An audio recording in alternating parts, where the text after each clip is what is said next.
Good morning, Dr. Kassi. Good morning. Dr. Kassi, today our main topic is anger. But before we discuss anger, let me start with the relevant question. What is an emotion? GHAZALA G, thanks for inviting me to discuss anger. First, and let me say hi and welcome to the viewers.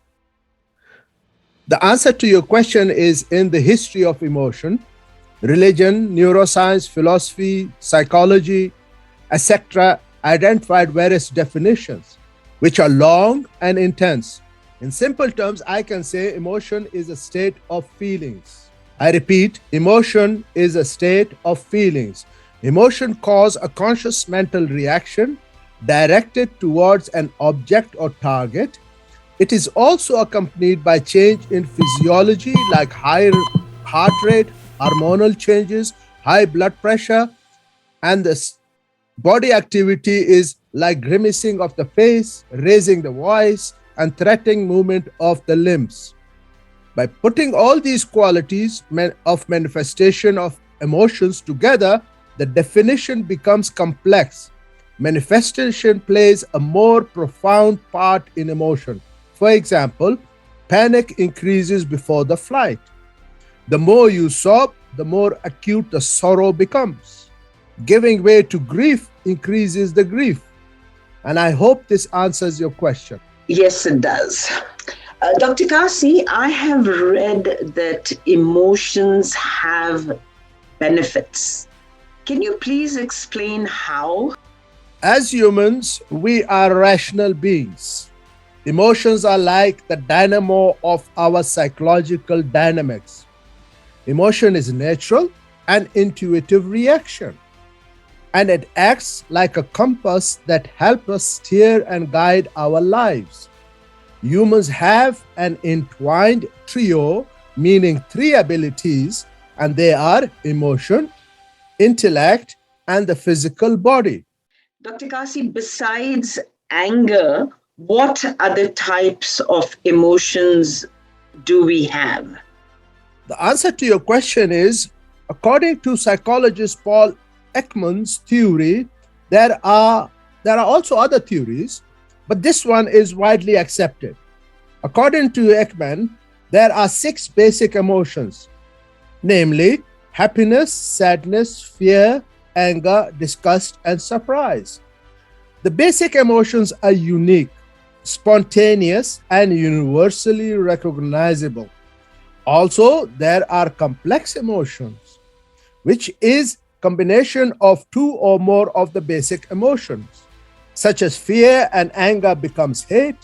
In complex emotion, expressions vary in people and cultures, such as grief, jealousy, and regret, and they need cognitive input and are expressed in different ways in different countries. Mostly, emotions are natural and wise feelings. If you look at the A to Z of emotions, there are about 340 types, and it's quite a complex topic. Then, what is the difference between feelings, moods, and emotions? GHAZALA Ji, I'm glad you asked this question. A lot of people fail to understand the difference between the three. I will avoid emotion as I have already dealt with it. So if you don't mind, I will define feelings and mood only. Feelings usually arise from emotional experience regarding knowledge and insight of an emotion, like becoming conscious of anger, thirst, or pain. While the mood is less specific, it's short-lived, it has no apparent stimulus. Thus, becoming moody does not necessarily need the stimuli.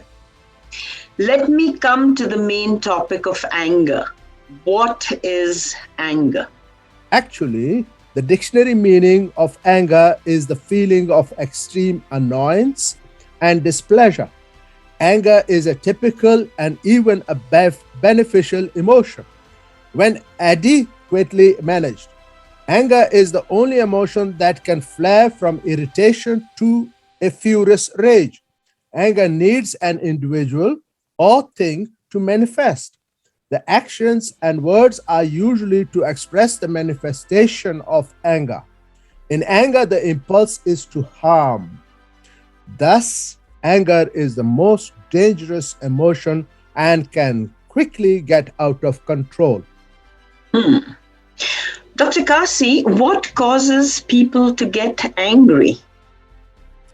This is a very important question, GHAZALA Ji. The list is long and needs a textbook to elaborate each trigger of anger. There are about 14 or more triggers of anger. First, we need to see anger from two aspects. One, anger from us to others. Two, from others to us. I will name the triggers and the viewers can distinguish the subject and the object in each stimuli. The offense, be it physical or verbal, rejection, lack of appreciation, anger calls forth because one person gets angry, the other person will get angry because anger begets anger. Hurt and insult, interference, frustration, seeing injustices, particularly when you're watching television or something like that. Painful memories, personal problems, fear, resentment and hatred, expectations. Of course, let's not forget the brain chemistry and the underlying medical or psychological problems. I hope the viewers will look up each trigger for themselves and see how it affects them.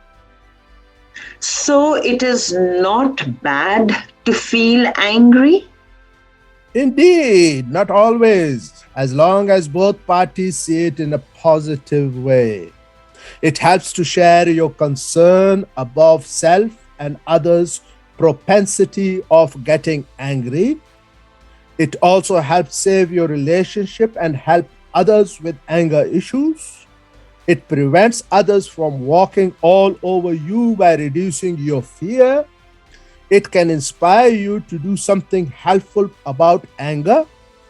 The key message is to handle your anger in a better way, and it is a call to change. It highlights the anger of others around you so you may be able to help them. Dr. Kassi, what is the best way to handle anger? GHAZALA Ji, this is a fundamental question. And the answer is there are three ways to handle anger. Number one, express it. Number two, suppress it. Number three, keep calm and carry on. Expressing anger is activity should be reasonable and based on passive discussion. Always avoid violent outbursts. And there's another term called passive diffusive behavior, which can diffuse the anger, meaning showing empathy towards the other person and then seeing the causes and effects of anger and the purpose it serves. Okay. The second one is suppress it. It's an initial act of suppressing facial sneers, vicious bodily actions, screaming voices. It helps to control your anger and consciously change your conduct positively and without aggravation. Withdraw from the heated situation. Also remember that suppressing rage can instigate anger within you. So let the situation cool down. Later you can discuss in a calm, collective, and conducive manner. The third one is keep calm and carry on. This is a nostalgic English proverb from the days of World War II. And the message is quite clear. You keep calm by controlling your outward conduct and internal reaction. You carry on by normally retreating from the acute proximity of anger and letting your anger or of other anger recede. When the situation becomes calm, address the issues. The take-home message in this one particularly is decisively use a constructive expression. When calm, please state your concerns clearly and directly without hurting others or trying to control them. That's excellent information. Can anger harm your health? Yes, studies have shown anger is a health hazard. For example, it can worsen chronic pain, causing increased blood pressure, stress, and can lead to heart diseases, stroke, peptic ulcer, and other psychological and medical issues. However, the most important thing to remember is when you express anger positively, it reduces anger and it affects on the body. Dr. Kassi, when is professional help needed? The simple answer to your question is if anger is out of control and you do things that you regret or hurt those around you, or it takes a toll on your relationship, please seek anger management counseling. We are all work in progress, aren't we? The podcast with Dr. Kassi provided an actionable insight for me. I hope it will for you too. What I learned today is that anger can lead to self-improvement. I looked up the triggers that Dr. Kassi mentioned in the podcast. For instance, I now know that certain things make me angry. I will try and work on these triggers to improve my responses to them. And by doing so, I feel I will improve the quality of my life and relationships. This is one thing out of the many others that I heard in this podcast that I will start implementing in my life. And I hope you do too. Thank you.